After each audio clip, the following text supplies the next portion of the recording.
সমগ্র দেশের সাথে তাল মিলিয়ে ত্রিপুরা রাজ্যেও পালন করা হয় বিজেপির 44তম প্রতিষ্ঠা দিবস। প্রদেশ বিজেপি কার্যালয়ে এদিন বিজেপির প্রতিষ্ঠা দিবসটি পালন করা হয়। উপস্থিত ছিলেন প্রদেশ বিজেপি সভাপতি রাজীব ভট্টাচার্য, কেন্দ্রীয় প্রতিমন্ত্রী প্রতিমা ভৌমিক, প্রদেশ বিজেপির সাধারণ সম্পাদক ভগবান চন্দ্র দাস সহ অন্যান্যরা। বিজেপির প্রতিষ্ঠা দিবস উপলক্ষে এদিন প্রদেশ বিজেপি কার্যালয়ে দলীয় পতাকা উত্তোলন করা হয়।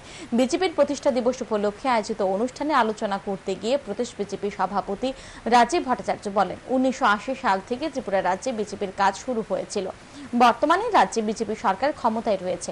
বিজেপির কর্মীরা নিষ্ঠার সাথে কাজ করেছে বলে বর্তমান রাজ্যে বিজেপি সরকার ক্ষমতায় রয়েছে।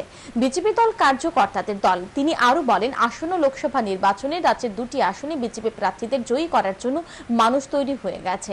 বিজেপি কর্মীদের অক্লান্ত পরিশ্রমে 2টি আসনেই বিজেপি প্রার্থীরা জয়ী হবে।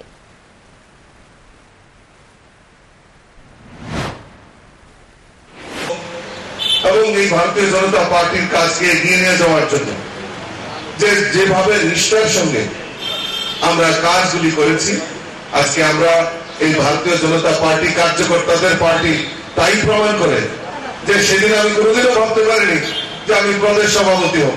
আজকে আমি প্রদেশের সভাপতি দায়িত্ব পালন করছি, এটা আমার কাছে একটা গর্বের বিষয়।